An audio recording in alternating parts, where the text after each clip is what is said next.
on behalf of all of us here this evening, Professor Aashique Iqbal, I extend a really warm welcome to you.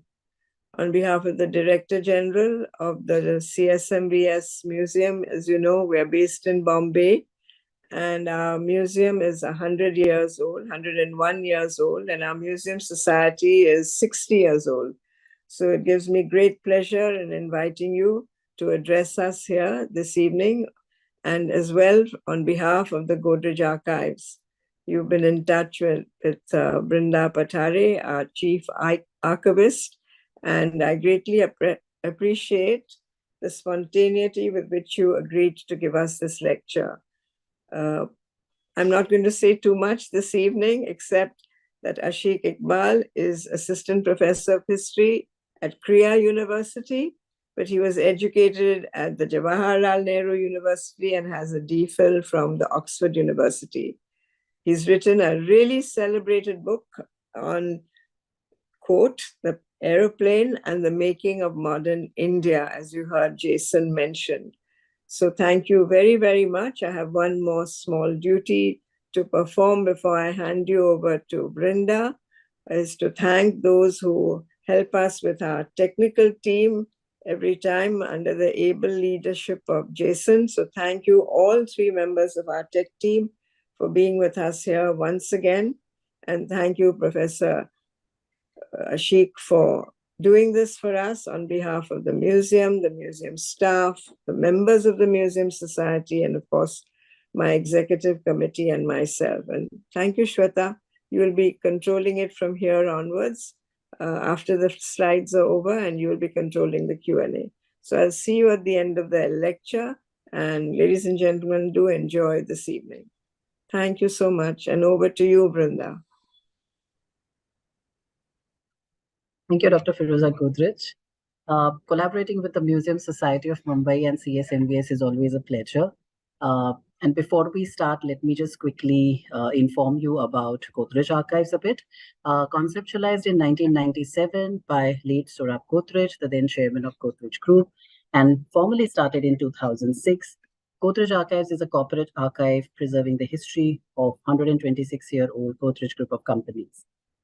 We archive histories of products, manufacturing plants, and people, and we are also trying to make it available for research and reference. Apart from preserving the collection for future, Godrej Archives also strives to communicate this history through exhibitions, publications, art installations, etc. And we have also started the Scholar in Residence program since 2018 to encourage research in business history. Godrej Archives has also instituted an annual lecture series to make people appreciate the value of archives and popularize the subject of business history. Since 2006, we have been collaborated with the Museum Society and CSMVS in this endeavor. And in 2020, along with the Museum Society and CSMVS, we also initiated an online Thursday talk series in which we also tried and explore varied topics pertaining to business history and its connection with the socio-political and economic aspects. So today, we will explore yet another fascinating aspect and a small but critical role played by aeroplanes in India's transformation from British colony to an independent republic. Aviation, as you all are aware, played a key role in the dramas of independence, partition, and later on as well. Aeroplanes would ferry refugees and restore order during the turbulent partition of the subcontinent. An aeroplane was also seen as a key technology of sovereignty. The importance of aviation for independent India would be so profound that the leadership of the newly independent Dominion would become convinced of the need to nationalize civil aviation. There are many stories like these about the aviation, and we couldn't think of anyone more suited to tell us this story than Professor Aashique Iqbal, who in his book, The Aeroplane and the Making of Modern India, published last year by Oxford University Press, and he has explored multifaceted story of the aeroplane in this book. And without further ado, we are all keen to hear him. So I invite Professor Aashique Iqbal to deliver a talk. Over to you, Aashique. Thank you so much, Brinda, for that kind summary of my book. Special thanks also to Dr. Firoza Godrej for her introduction as well, and to the Godrej Archive as well as to the Chhatrapati Shivaji Museum for having me here today. So I'm basically, as we've discussed, I'm an assistant professor of history at Krea. I sort of teach and write about history, in particular modern history. And when I set out to write this particular book, what I was trying to do was to answer a question which so far no one has worked on, which is what has been the role of the aeroplane in Indian history? In particular, what has been the role of the aeroplane in India's sort of transformation, in India's journey from being a colony to its emergence as a republic, right? What has this particular technology done for India? But also, what has this particular India done for this particular technology? So that is sort of broadly the thrust of my work. I will spend the next 35 odd minutes talking about it. And when I do so, I plan not to necessarily sort of make use of a very large wall of text. I'm sure we've all had, we've all had a particularly long day. So what I'm going to do is I'm going to talk us through the sort of wider story that my book tries to tell us, but do so mainly using images which might be of some interest to the audience gathered over here. So let's begin, of course, at where most of us are based today, which is at Bombay. This is a photo of J.R.D. Tata, considered by many to be sort of the father of Indian aviation.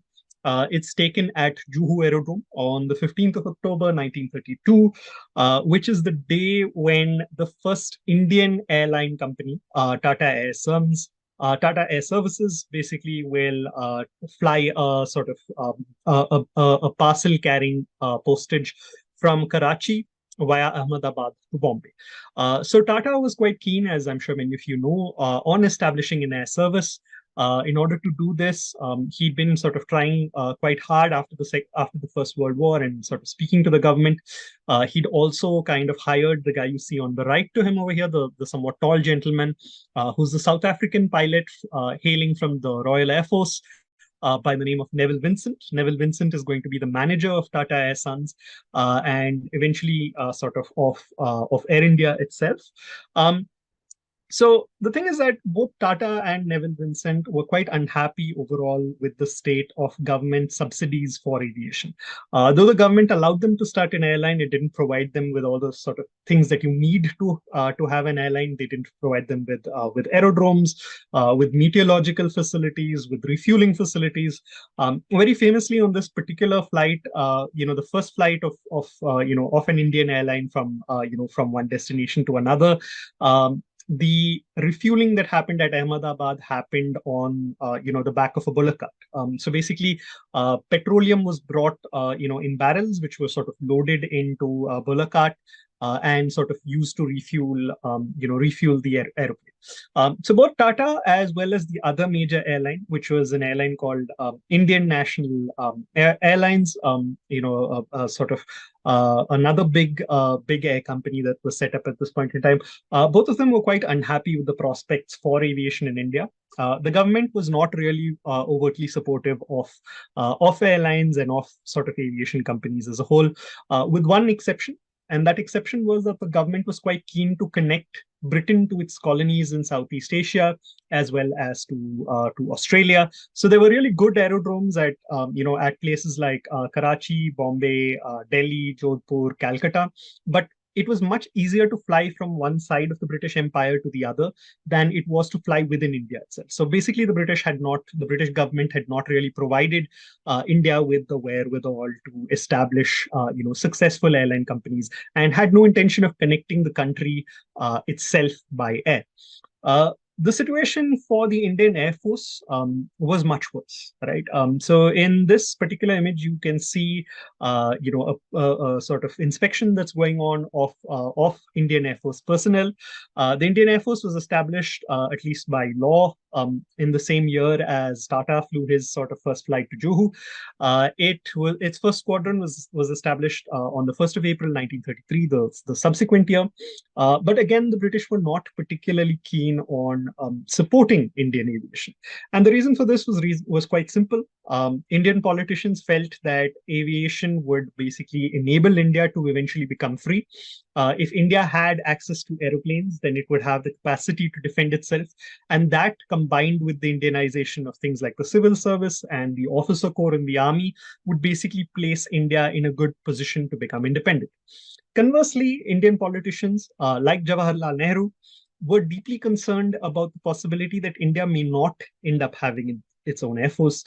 They felt that if India did not have an air force, even if it became free from Britain, it was only a matter of time before it was either conquered by some other country that had an air force, or more likely forced to rely on Britain, and that way to continue its dependence on Britain, even if it got formal independence. The reason for this logic and reasoning is quite straightforward.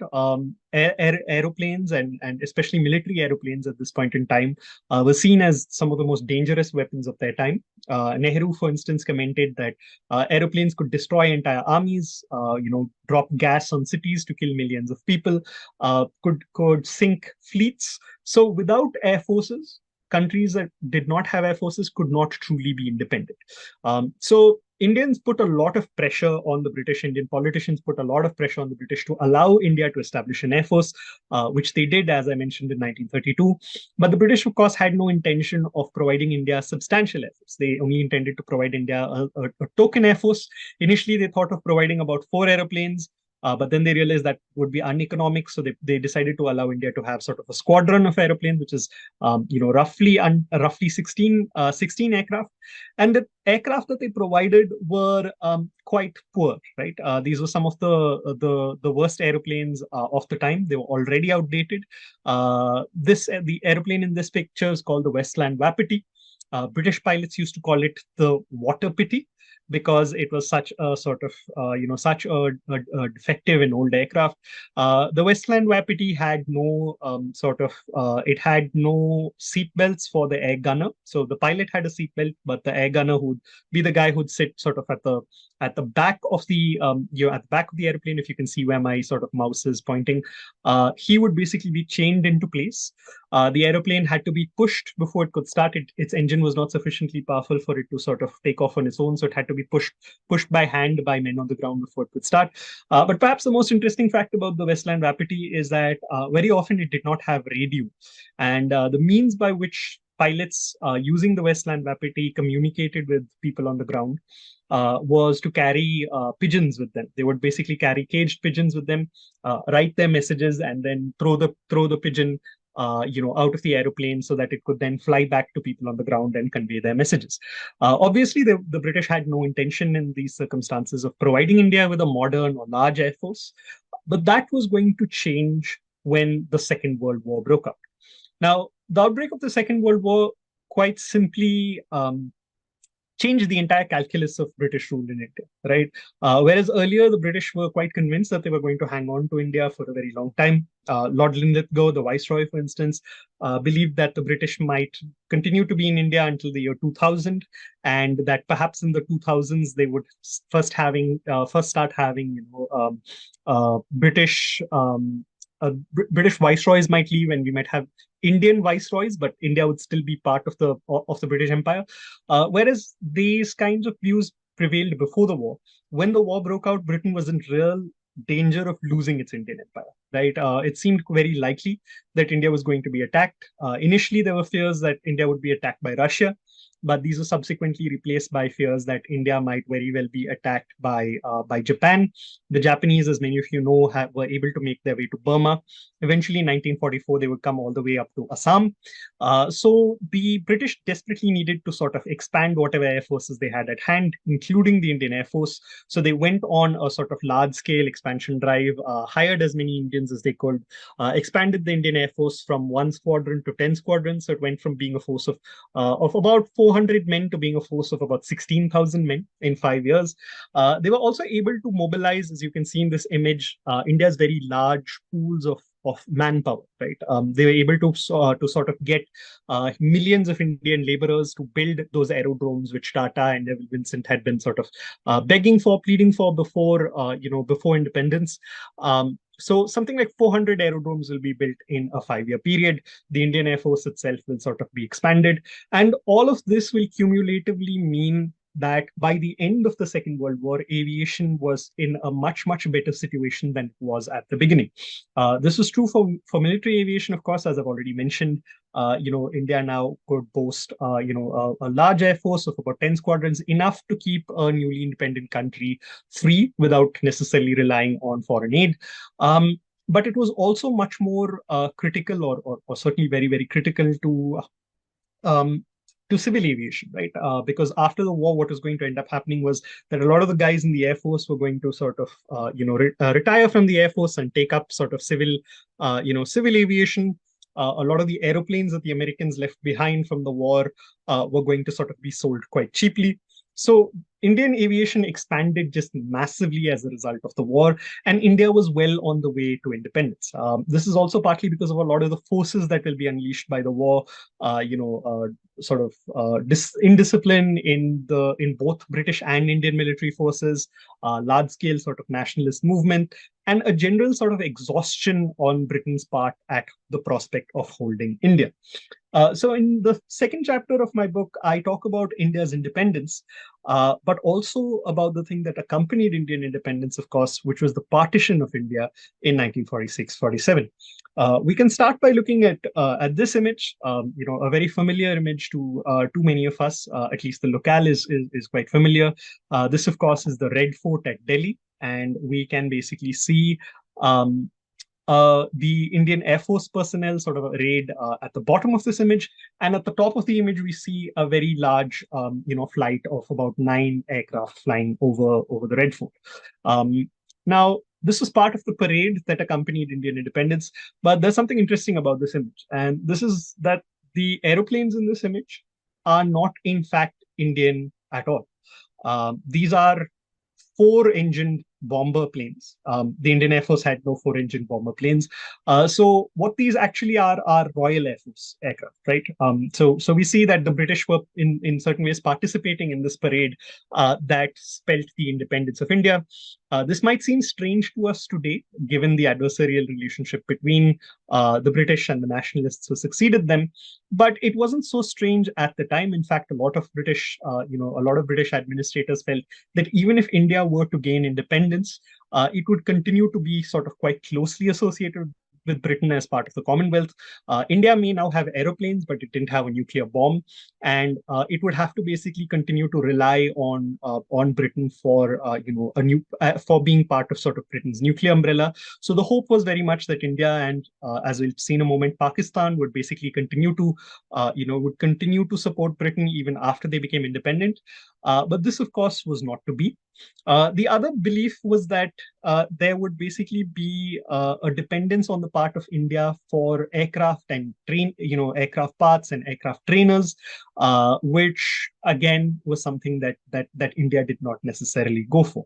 So we see that even though India became independent on the 15th of August, it would only be 5 years later, in 1954, that an Indian would come to lead the Indian Air Force, that Indians would actually sort of completely Indianize the Air Force. And at that point, India also started importing many of the aircraft parts and indeed aircraft themselves from countries other than Britain. So Britain's interest in India will continue, and its involvement in India will continue at least for 5 years, after independence. Another group of people, of course, who took part in this parade were members in this sort of air flight parade, were members of the Pakistan Air Force, right?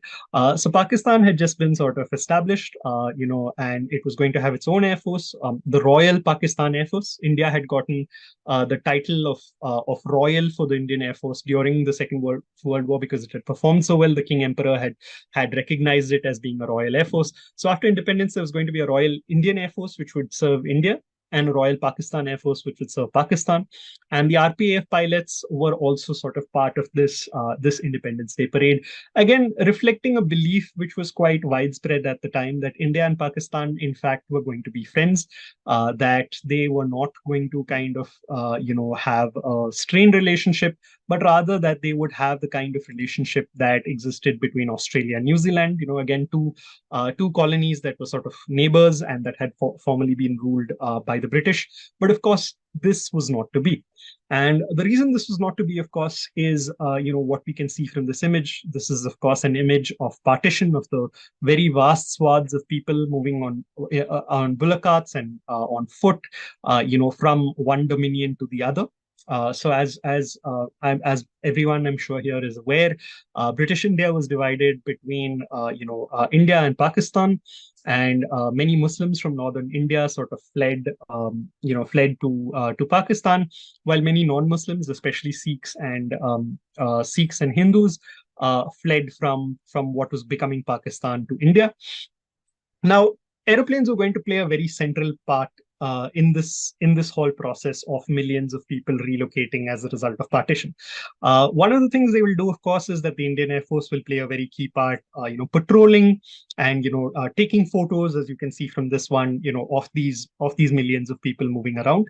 But perhaps the most important thing that aeroplanes will do in this particular crisis is that they will be used to evacuate very important government officials who are important for facilitating the large-scale movement of people between India and Pakistan. Now, in early 1947, no serious plans had been made for facilitating the mass migration of millions of people. It was completely unthinkable that Punjabi farmers would leave their land, that Sikh farmers might leave the holy lands, that were quite central to them, including places like the birthplace of Guru Nanak, to move further east.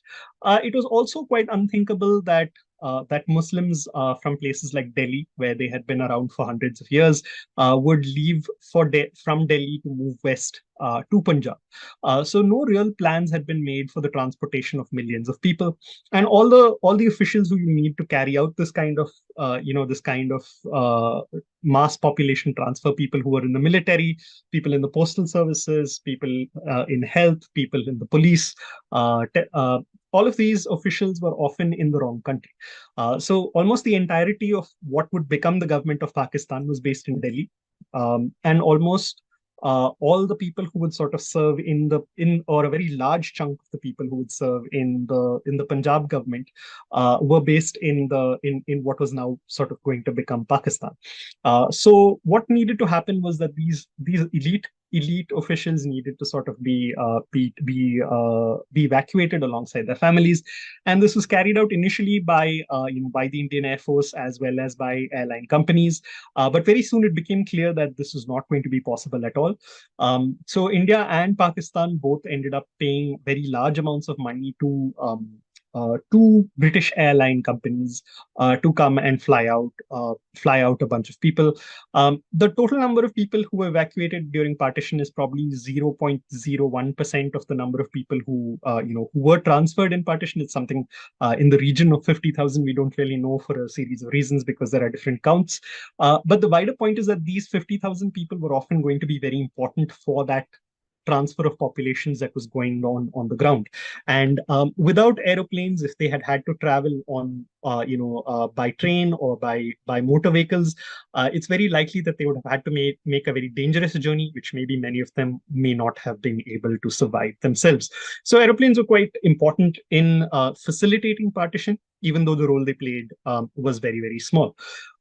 This is all the more sort of striking given what we know of the history of the Indian Air Force and of Indian aviation in general at this point in time, which is that the Indian Air Force at this point in time, as I already mentioned, was being divided.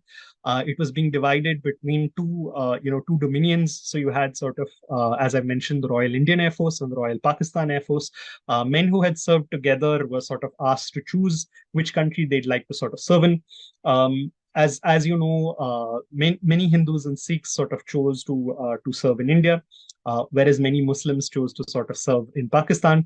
But the picture was not always clear cut. There were often people who had family in one country or the other, and the situation for minorities who were not Hindu, Muslim, or Sikh was also unclear. So the Indian Air Force had a lot of Anglo-Indians, It had a lot of Parsis.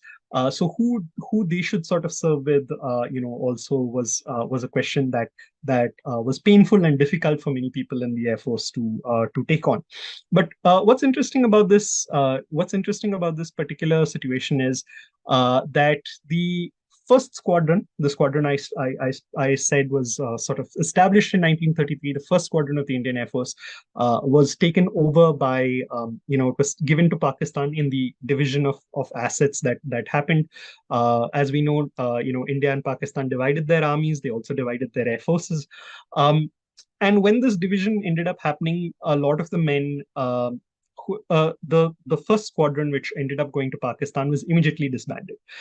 Pakistan had no intention of taking on the history that came with this squadron, a squadron that had existed for 12 years, that had performed very well in World War II, but also a squadron that was deeply secular by nature. So they kind of disbanded it immediately. Where India did not have a first squadron, it would eventually raise one, right?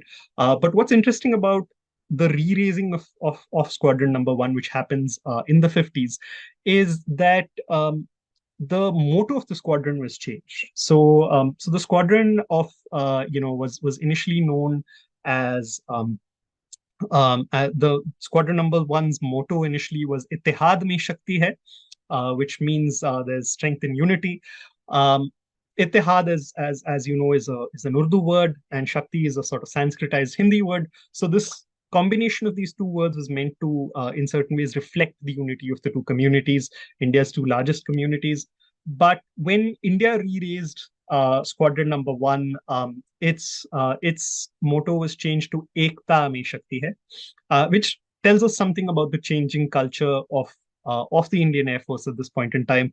Though I must point out that the IAF remained and arguably continues to remain the most inclusive of the three armed forces. It's the only armed force to have sort of been led, by a Muslim, and it is a force that's deeply cosmopolitan in outlook. Nevertheless, the scars of partition are something that is worth pointing out to. So even as the IAF was emerging out of the trauma of partition, indeed, even as it was undergoing the trauma of being partitioned as an institution, something very strange happened, which is that there was the outbreak of war in Kashmir.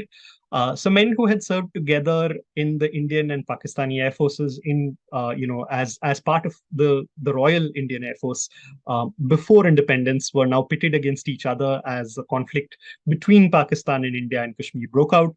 I'm sure many of you are aware, but without aeroplanes, it's very likely that the outcome of the Kashmir conflict would have been very, very different. The conflict began arguably with the entry of intruders into Kashmir backed by Pakistan, and the hope was that these sort of Pashtun proxies would be able to essentially overrun Srinagar and take the all-important Kashmir Valley before Indian forces were able to arrive. Indian forces traveling by road would have taken several days to reach these positions. So essentially, Pakistan hoped to provide India with a fait accompli. What they did not anticipate was that India would be able to call on all its air resources, not just its military resources, but its civil air resources as well, to ferry troops to Kashmir. So you can see in the image, in the image over here again, if you're able to sort of see my mouse, you can see an aeroplane in the background. That is not an Indian Air Force aeroplane. That is very obviously a civilian aeroplane. It's one of the many civilian aeroplanes that were mobilized by the government of India on an emergency basis to send troops to come into Kashmir and to sort of stop Pakistan's proxies from being able to take the region. Now, the war in Kashmir, of course, would continue. I make a somewhat complicated argument about it, in my book, but just put it very shortly. The war in Kashmir was not a full-scale conflict in which India and Pakistan deployed all their forces, because if they had done so, it would very likely have bankrupted both countries while also causing a very large communal conflagration in countries that were still very deeply sort of affected by the violence of partition. So what the aeroplane basically allowed India and Pakistan to do was to fight each other in ways that were less direct and therefore less escalatory, at least for the better part of the years 1947 and 1948. By the end of this period, Pakistan grew desperate, and began to see India's attacks in Kashmir, including those attacks that were sort of carried out by the Indian Air Force, as being deeply escalatory. So they prepared for a full-scale conflict. The reason why the Indian and Pakistani governments, as many historians have pointed out, the reason why they basically kind of decided not to escalate the war further was because they simply could not afford to. And so the aeroplane, as I argue, played a very important role in containing the Kashmir conflict and keeping it small, and in eventually causing, or at least indirectly helping cause, a ceasefire. For my fourth chapter, I talk about something that's a little out of the chronological order. Instead, I take a thematic approach, and I talk a little bit about about aviation in the princely states. Now, if there were two acts, if we look at Indian aviation as civil and military, a third way of looking at it at this point in time is also princely. The princes will play a very, very important role in the promotion of aeroplanes in India. A lot of this engagement with aviation has been criticized as basically being just rich men who wanted to sort of buy the latest toys. That they were not very different from the billionaire class today, that owns private jets. But I argue that actually the princely states need to be looked at as states, as using air technology in order to basically put forward their agendas. And they had different agendas, the most important of which was the one of maintaining their independence, both from the British and later on from independent India. I talk about three princely states. Jodhpur, Hyderabad, and Jodhpur, Hyderabad, and Mysore. We don't really have time to go over all three, so let me just talk very briefly about Jodhpur. Jodhpur, of course, was ruled by Maharaja Ahmed Singh. If any of us have been to Jodhpur, we might have potentially visited Umaid Bhavan, which is sort of named after him. So Maharaja Ahmed Singh played a pretty critical role in promoting aviation in his state. He saw, as you can see from these two images, aviation as a means of portraying himself as a modern ruler. Right, one of the big criticisms of the Indian princes by nationalists and to a certain extent by the British was that they were anachronisms. Right, they were things from a different bygone era. They didn't have any place in the modern world, so they should not have power. But as you can see over here, he is a man who was not only a very capable administrator but also a gifted pilot, and he was able to sort of invest pretty extensively in aviation. Over here, we have an image of the Maharaja in the foreground, aeroplanes at the top, and his sort of coterie behind him. He invested pretty heavily in aviation, built aerodromes, made Jodhpur a very important international airport. He helped pass laws, that would change the way in which sort of aviation operated in the princely states. But most important, as we can sort of see him here in his uniform, he was a Royal Air Force pilot. He sort of actually wanted to serve in World War II when it broke out. The British were not willing to let him do that. His Rajput pride was sort of deeply hurt by this, but he nevertheless played a very important role in the Second World War in the realm of aviation. He writes a very important report that will help improve conditions in the Indian Air Force. He helps improve recruitment. He and Nawab Hamidullah of Bhopal will sort of work tirelessly to promote India and the Indian Air Force in the course of this particular conflict. So we see that the princes are actually quite an important part of the story of aviation, and their role should be taken more seriously. Even if we look today at the major sort of aviation hubs and things in India, if they are not one of the metropolitan cities, it's very likely that they are places that had some kind of princely control. So Jodhpur is a very important air hub. Hyderabad is a very important air hub. Mysore, as many of you know, is where Hindustan Aircraft Limited starts. It later becomes Hindustan Aeronautics. So the princes play a really, really important role, and that's something that we should take into consideration when talking about aviation. Chapter 5 is the final chapter where I look at the 5 years after independence and before nationalization.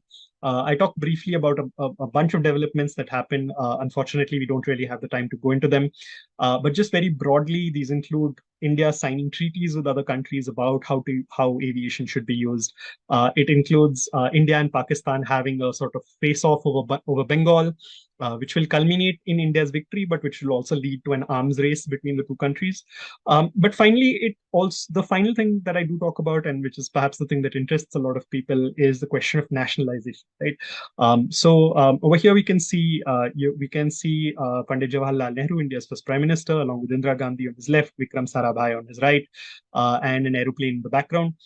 Quite sort of an interesting man, and somebody who was quite keen to nationalize aviation, but by no means somebody who stood alone on the idea of nationalization, right? Nationalization, the idea that the government should control all the airlines, becomes a very popular idea at this point. It's supported by the Congress, it's supported by the communists. It's widely seen as a natural development, just as natural as today we sort of consider privatization today to be a natural development. So in exactly the same way, the orthodox belief at this point in time across the country, across political lines, was that the government should hold control of air companies. Now, one of the big reasons that's been given for this is quite simply that these air companies were doing very badly financially. So it made financial sense for the government to take them over, because the government was in any case subsidizing them so much that it was critical that it should sort of, it should handle it itself. But I make a different argument, while not dismissing the fact that these air companies are doing badly. In fact, almost every air company, with the exception of of a handful like the Tatas and Deccan, were doing really badly at this point. I do argue that it's worth looking at aeroplanes through a security rather than a finance lens. And from all the things I've told you already, in terms of aeroplanes being really, really important in partition, in the war in Kashmir, in that crisis which I briefly referenced in Bengal, it becomes very clear to the government that it must control, aviation, and that civil aviation is just as important as military aviation. There's, in a country like India, where at this point in time there are less than 100 aeroplanes all put together, with the Indian Air Force and Indian airline companies put together, the aeroplane is simply too important a tool to be left in private hands. So what ends up happening is that Nehru's government will end up sort of nationalizing airlines. That will start a whole saga that, as many of you know, will lead to the creation of an Air India, which is led by J.R.D. Tata, and Indian Airlines, which is sort of led by by other people, and which is an amalgamation. There's a long story over there to be told, but this is broadly where I bring my story to an end, quite simply because this is a point in time where we see a different phase of aviation history opening, a phase where all planes are controlled by the government. So just very quickly, what are the conclusions? What are the broad conclusions we can take away from the story? One is that the aeroplane, of course, played an important role. It was by no means a technology that wasn't critical. In fact, it was so critical that it had to be prioritized. Its importance was sort of known, by the government, which sort of nationalized it. And to study the aeroplane is to look at how the idea of sovereignty is constructed, right? Today, the Indian Union, the Indian Republic, is something that we have very clear ideas about in terms of territoriality, in terms of constitution, in terms of where India is and what it stands for. But you have to understand that for much of the period before independence, it was just an idea. So how do you sort of concretize an idea? How do you think about sovereignty? The aeroplane is an important indicator of the ways in which Indian leaders thought about it. But it was not just leaders, Indian nationalists, primarily sort of Congress leaders, who were thinking about aeroplanes. Other people who also wanted to have independence, often from India, thought about aeroplanes as being really, really important. Pakistan was very deeply invested in aircraft. Muhammad Ali Jinnah was one of the two guys who writes the report, actually, that will in some ways contribute towards the establishment of the Indian Air Force. So Pakistan was very keen. Jinnah met Isfahani and asked him to sort of help set up what would later become Pakistan International Airlines. So it was quite clear that aeroplanes are going to be quite important to connect East and West Pakistan, which was going to be separated by 1,000 kilometers or so of Indian territory. But it was not just Pakistan, it was the princes as well. The princes saw aeroplanes as a way to establish their governments, to kind of keep their own legitimacy, to kind of establish independence. In fact, Hyderabad will try to establish its own air force. When it's not able to establish its own air force, it will try and use aeroplanes to smuggle arms. It will hire a Australian smuggler called Sydney Cotton, who kind of smuggles a lot of arms, from Pakistan into sort of Hyderabad, when Hyderabad makes its abortive bid for independence from India. So the aeroplane is quite critical to looking at the ways in which Indian nationalists thought about sovereignty, in which Pakistani nationalists thought about sovereignty, and in which the princes thought about some kind of independence or autonomy after the British left the subcontinent. Finally, why are we interested in this particular story and at this particular juncture?